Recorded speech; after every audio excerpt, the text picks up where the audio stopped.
is your relationship with time? Are you wired and tired, stressed and overwhelmed, busy and going nowhere?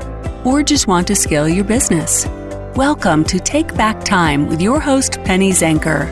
Penny focuses on books, strategies, tools, and tips to help you work smarter and approach your time more strategically. As a result, you can have more energy, focus, and get more done in less time. Be more efficient and effective. Get ready to take back time. Hello, and welcome to Take Back Time. My name is Penny Zenker, and I'm your host. And on this show, I tell you always, we're looking to compress time, to take back time, to be smarter and not work harder. So that is the goal today. And we're going to have an amazing show today because I have Donna Blevins with us, and I'm going to tell you more about her in a minute. But just my personal introduction to her is we met actually for the first time relatively recently. And this woman, she will blow you away, not just because she's 6'5", and that's incredible just in itself, but she's just a big person as well, big heart and big mind, and all of the big represents, right? So I'm so excited to have Donna on the show because we're going to have a lot of fun. And you guys as guests are going to learn a lot. So you might want to take out a pen and paper. You might want to watch this or listen to this a second or third time because there's going to be a lot embedded in here. And I know that I'm even going to listen to it again. And I haven't even recorded it yet. So Donna Blevins, she is a Ph.D. and is a MindShift Coach. And we're going to find out more about what that is. She's a motivational speaker, an international professional poker player, intrigue, who's used her MindShift exercises to accelerate her miraculous recovery from a life-threatening stroke. Her innovative game-based brain training techniques, and they are innovative. I'm telling you, I've seen a lot of stuff, and this stuff is really innovative and very, very much her own work that's coming to play here, which is amazing. And these techniques help wounded warriors who are suffering from post-traumatic stress disorder and traumatic brain injury, which earned her a recognition award from the Department of Veteran Affairs. Donna is transparent, yes, just like me, very direct, and openly shares how you can shift your mindset in an instant. So Donna, welcome. I am so happy to be here, Penny. We're going to have some fun together. Yes, we are. So much to talk about. What's important for the guests? First of all, let's go back a little bit and understand, because I think one of the intriguing things is the poker aspect, right? How did you get into poker, and is that where your MindShift kind of interest began, or did it begin before that? My mind shifting, I've been doing all my life without actually knowing that's what I was doing. I didn't have the words for it until the past probably dozen years when the words kind of came out as far as being a mind shift. Right. But I had been thinking differently on purpose, and I think that has a lot to do with mind shifting. It does. Actually, I'd like you to share, you had a story that was in your book about your mother, and how you remember back to when she was reading you stories and how that may have had a really big impact. Could you share that story? Oh, it's so true. It's about the child's book, The Little Engine That Could.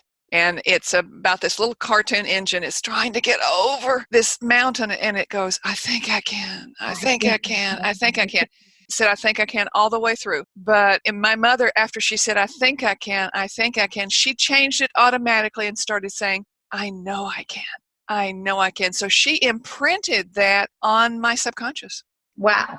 I don't know if the people listening get the subtle but absolutely powerful difference in those words and what it could have really impacted. When you say you've been doing this all your life, I would imagine that's because that's what you learned in that way. Mother is my touchstone. Fortunately, she is still with us. She's 93. And even though Mother has moderate dementia, we've been doing some alternative therapies, and she's actually, it's like she's come back out. It's just astonishing. And we've been having conversations, and she's ignoring me less. Some people think it might be her hearing, but I think it's just she's ignoring me. Anyway, she would tell me as I'm growing, I grew 9 inches in 1 year in the 5th grade, and it's very painful, not emotionally from my standpoint, but it was physically painful because your bones grow that fast. Your muscles and ligaments grow slower, and they're trying to rip away. So she would say, stand up, stick them out, and be proud, even before I had anything to stick out. And so she would tell me, you can do this, you can do this. And she imprinted that on my subconscious. Wow, that's incredible. kudos to your mom. I mean, when I read that story, I was really like, wow, wish I could go back in time for my kids. They're older. They're not reading those books anymore. So I have to think about really be purposeful about how things are being presented because they make a huge difference. And just because that's the way they are on paper, as your mom thought, it doesn't mean that's necessarily the way she has to deliver it. So that's incredible. So let's come back to what's the first time, whether it was poker or not poker. I definitely want to talk a little bit about that. But when was the first time when you realized that you're doing this on purpose and that you have a desire to help other people to do this too? I believe that the first time I actually consciously understood the mind shifting was 20 years after I graduated from high school. I'm getting ready to go on television with Kareem Abdul-Jabbar, and he asked me if Who's taller? He's 7'2".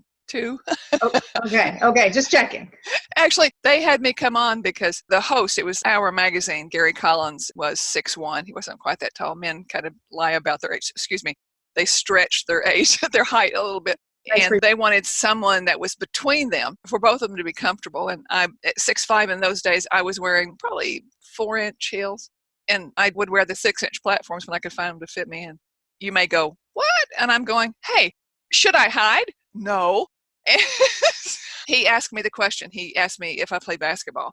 And first time I was really delighted someone had, because I didn't play basketball of my own volition when I got to high school. I was so uncoordinated because I'd grown so fast. And he asked me how many points I had scored over the years I was in high school. And when I told him, he started laughing. I thought, oh, he's laughing at me. And he said, don't you know? He said, Magic Johnson has an average score of 23 points this year, and he's fabulous.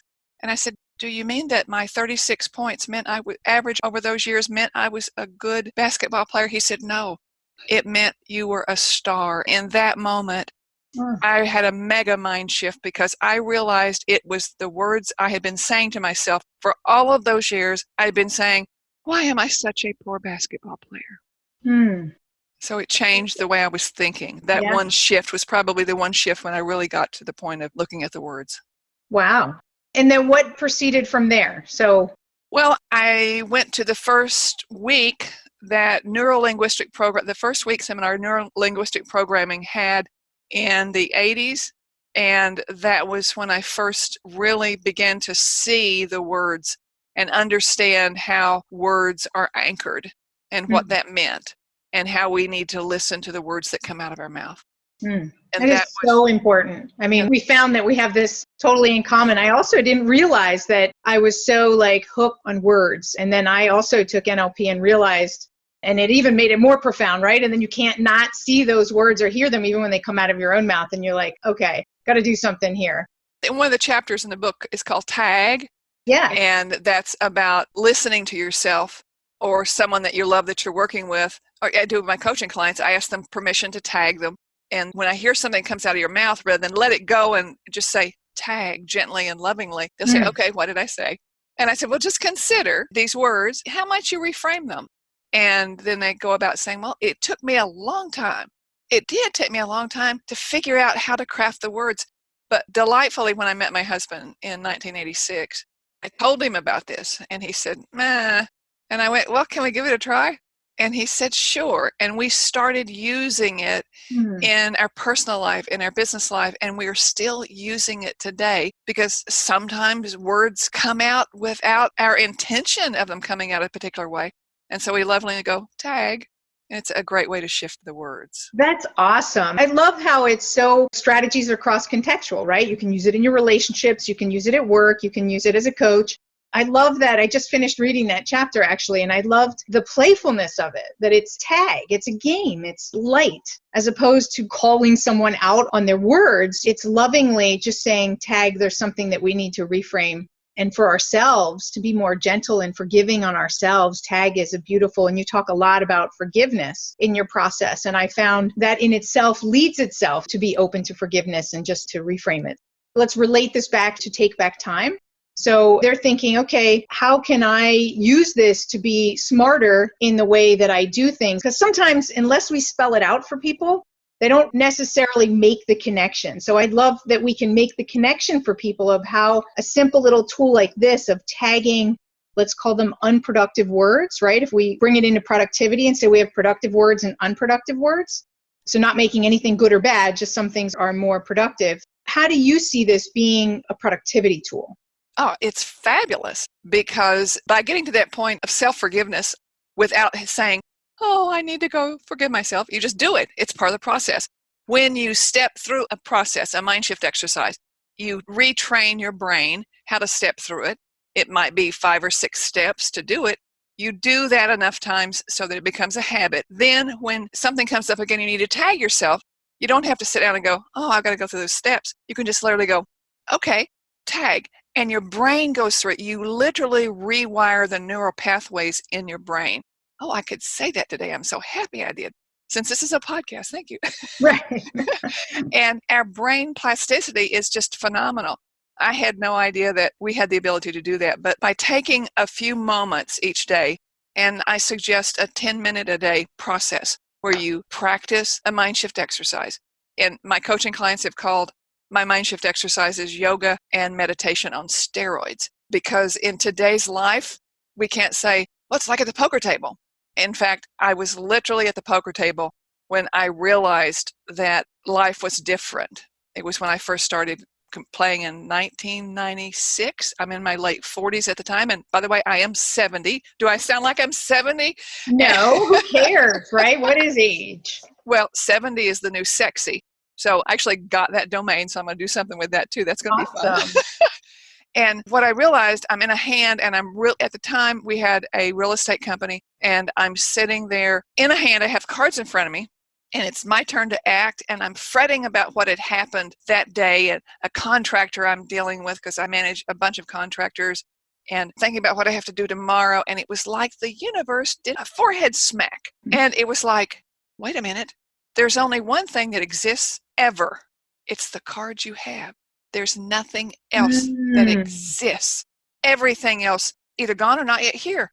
Calm came over me that was life-changing. At that moment, I went into a place that they call the zone when you're in a competition, when everything else seems to just diffuse. It kind of fades away.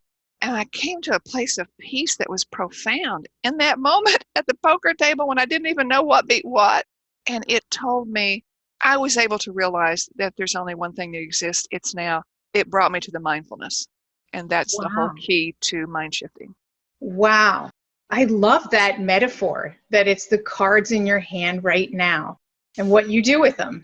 That's powerful in that context, right? You know, I think that we all do get these messages in our own language, like whatever it is that we do.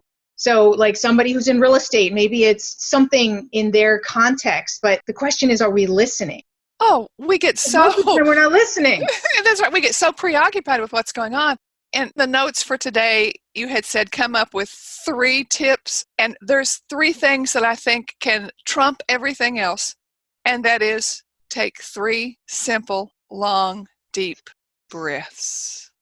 And it is astonishing, because in the middle of the chaos, if you just stop a moment, I don't care what's going on. Well, you can't close your eyes when you're driving, but even when you're driving, you can do it. And you take a deep breath and you hold that breath and just be in the moment when you're holding the breath. And then when you release, let your shoulders drop. You're going, wow, there was tension there. And take another breath and just in through the nose and go, and just hold, just be there in the moment. And it feels so good. And exhale through softly pursed lips and drop your shoulders. I do it all the time. I'm enjoying this. I'm going to do it one more time. I'm enjoying it too. And you just hold it, drop the shoulders as you exhale. For me, talking about 3 simple tips, that's life-saving for me. Yeah. Because I can literally do that. And if my heart has started going a little faster, I can literally drop my heartbeat 15 beats a minute in those 3 breaths. And that's what athletes do, right? They're taught this breathing style, right? I've read it in several different books, is when they're stressed, right? What happens to our heart rate, right? It goes up. And at a certain point, I think it's like 150 beats right, per minute, we get to the point where we go into fight or flight. So we're not able to really be present in the moment. We're more in survival mode. So by breathing, it helps to bring it down. And we are, whatever you want to call it, corporate athletes, parent athletes, we're the life athletes, right? Because we're constantly on the go. So this is so important for everyone. Distractions are the enemy of productivity. Go to distractionquiz.com and find out your distraction profile. Are you a time zombie or a hamster? Take this free distraction quiz today to rate your ability to focus on what keeps you from being a wizard. Go to distractionquiz.com.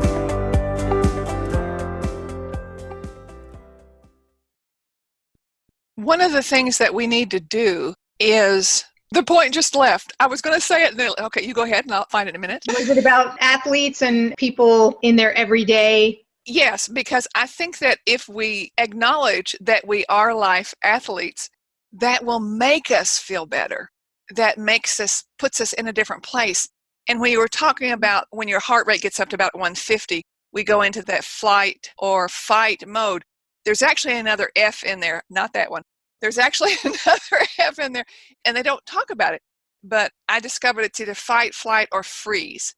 Right. Because we will actually do that, and that needs to be brought in there because people need to understand that. But the thing of it is that anxiety, that can be a positive when we use it. If we use that stress to our detriment, it is going to be harmful to us. Because if you can literally switch how you're thinking from being in fear to being in control, even when you're dealing with anxiety, and you can all of a sudden go, wow, I've shifted a gear and I'm using that a different way. And then it becomes more fuel rather than static. Kelly McGonigal, who I've quoted in my TEDx, which you said you just had listened to, she talks about the challenge response versus the stress response, right? That there's two different ways that we can use that stress, either to impact us the way you said, where it's holding us back, or something that fuels us. And it's simply a simple shift, right? It's the same energy. It's just how we direct that energy or don't direct it. So that's really powerful. And freeze, just bringing it back to the context of the people who are listening, that's where procrastination takes place. Right? Is that flight or freeze, is the procrastination, like I'm not going to do anything. And I did a talk probably about 2 years ago now around weight loss. And I talked about the binge restrict cycle that we go through. And not just when we eat, but also in our activities, right? We binge in the to do, and then we burn out and just fall apart. We binge movies and then maybe stop for a while and we beat ourselves up. Oh, I shouldn't have done that, right? I shouldn't have binged all weekend on movies. So we go into this binge and restrict cycle. And I think that also, coming back to your forgiveness, I was thinking about that earlier, is we can break that cycle too when we have some greater forgiveness for ourselves. That helps us to let go. And I think that there's a couple of words I have deleted from my vocabulary, literally. I've deleted forget and forgot because I'm tapping right now saying that I'm not owning those words anymore. I'm just talking about them because after I had my stroke Halloween of 2013, I could only speak 2 words. I could say Donna and I could say crap. Well, thank goodness you could say crap. Yeah. And everybody started laughing. And I thought, well, I was reframing it. I decided to reframe that from owning the stroke to using it as a plaything. And you may think that's really weird, but I decided I would rather have fun than sit there and whine about not being able to talk. And they airlifted me to Florida State Teaching Hospital. And all along the way, the healthcare team is saying she will never be able to speak again. It'll take her 8 to 9 months before she can speak. And it'll probably be garbled for the rest of her life. And I had this internal remote control. I'd go delete, cancel that. And by doing a MindShift exercise, I probably did this one particular MindShift exercise probably 100 times in 3 days. And on the 3rd day, I was able to speak clearly. I read that in your book and you told me, it's like, that's incredible. And so I guess what I want people to get out of this is that these MindShift exercises, you've made them very easy, right? Very simple. But who was it? It was Jim Rohn who said they might be simple, but you have to do them, right? If you don't do it, then it's not simple, but it's so, so powerful. And look at the life shift, right, that it created for you. And that's productivity, right? If you just cut out the healing process from 9 months to a couple of days, like that shows that you can overcome anything that you're procrastinating, afraid of, anything that it's how we show up for our time that I always say makes the difference. And it's our words and these practices that you're talking about that help us to shift from one state to another quickly. And to me, that's the essence of productivity because, you can use some kind of a software or something like that, but it's the mindset that sets the basis of how you show up. We have access to the most powerful biological supercomputer in the world, and it's right here. Totally. It is our brain. It is our mind. And we have the ability to use that. It's our thoughts, create our beliefs, create our actions. We can change what's happening in our life by the way we think because that creates our beliefs. And how we show up is based on how we feel. Let me tell you the blessing in having this stroke. It actually taught me that we do have the ability to connect powerfully, this mind, body, spirit connection. And we have the ability to rewire our neural pathways. We have the ability to change our body on a molecular level by the way we think and what we focus on. As you talked about in your TED Talk, we change our focus. What do we want to be? And that's it. I didn't really understand that we do have the ability to affect our body on a physical level. That's profound by the way we think. And you got that firsthand. I mean, there's nothing more proving your exercises than having the real thing. It's incredible that you are able to look at that as a gift, right? And because there's people who are like, what? How could you even see that as a gift? And the thing is because it's easy to do that, I guess, when you have the mindset that you have and the ability to access these tools. And anybody can do this, right? I think that's what's important is that anybody can do this. Anybody can see any experience in their life as a gift, because it's going to be able to deliver also lessons and different ways of looking at things that are going to open up new possibilities. Even in the middle of a crisis, when they're terrible and things that you don't have control over, and this may be something that you're going to go, how in the world can I ever do that? But even in the middle of that, just take a moment and say, what blessing could there be here? What opportunity to learn? Yeah. Just reframe it. Just reframe it just a tiny bit. They say everything is only 6 degrees from something else.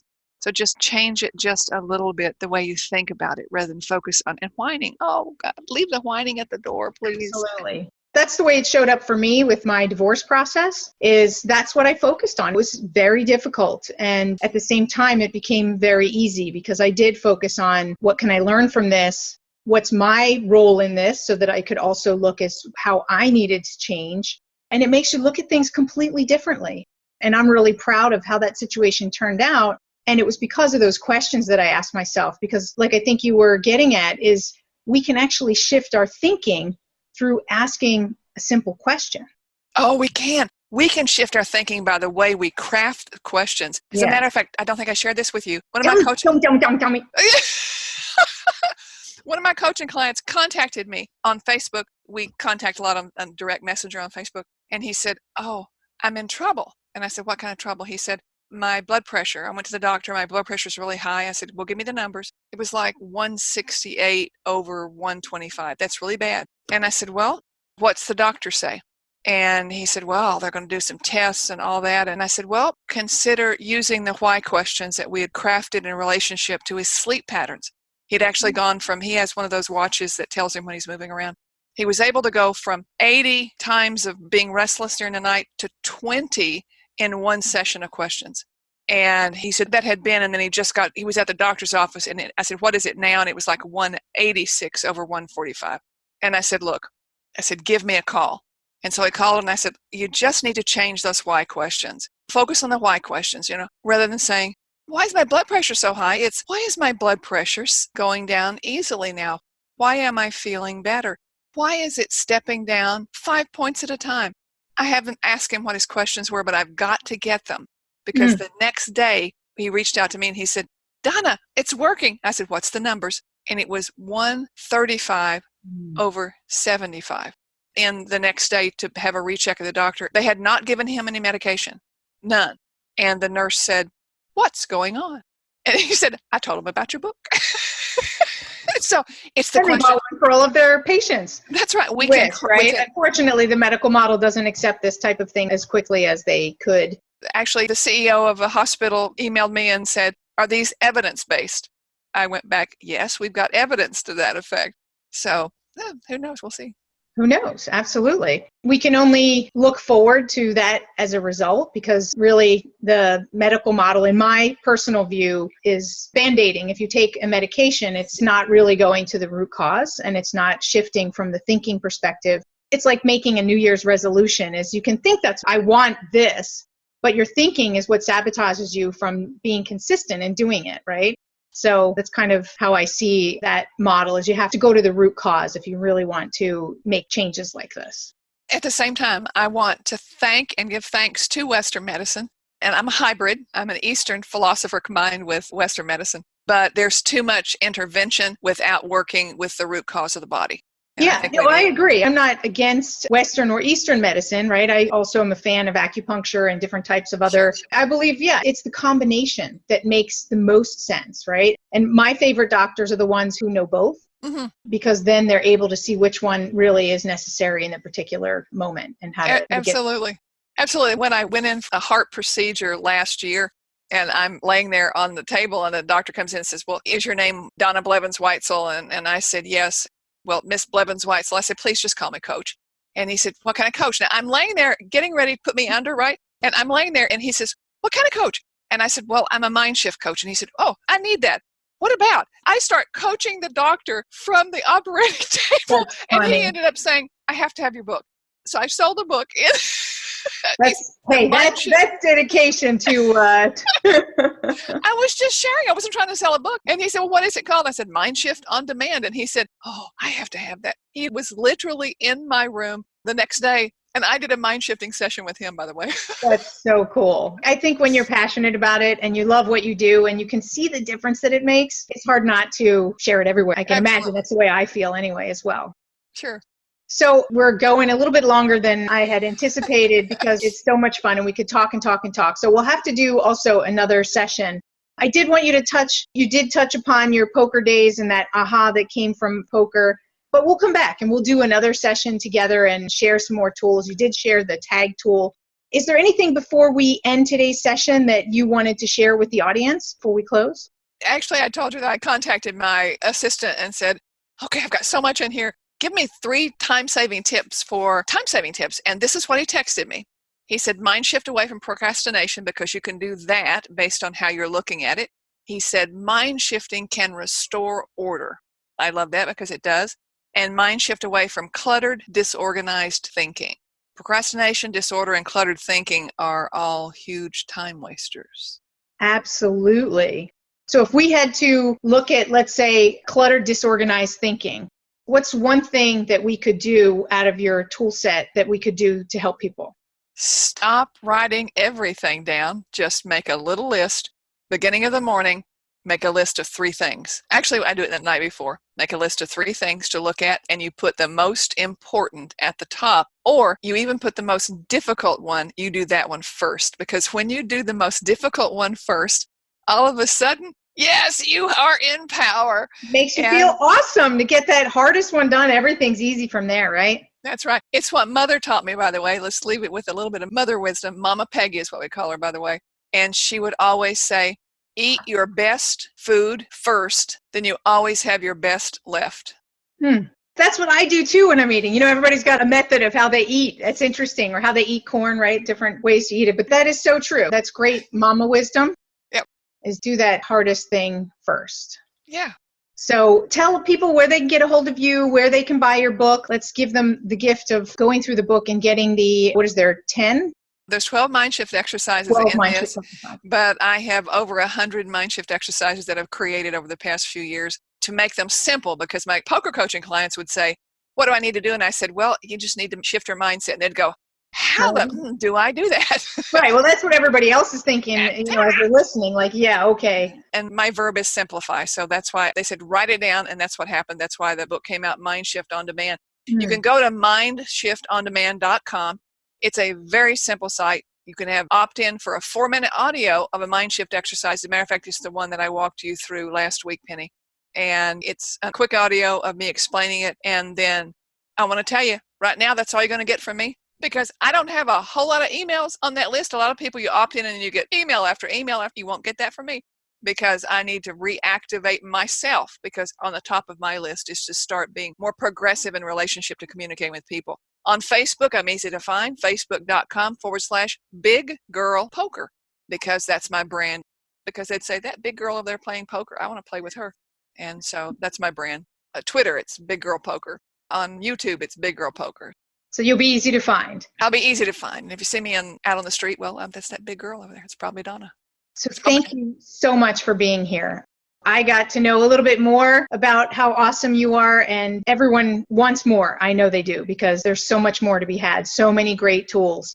So thank you so much for being here. Penny, I am honored to share time with you.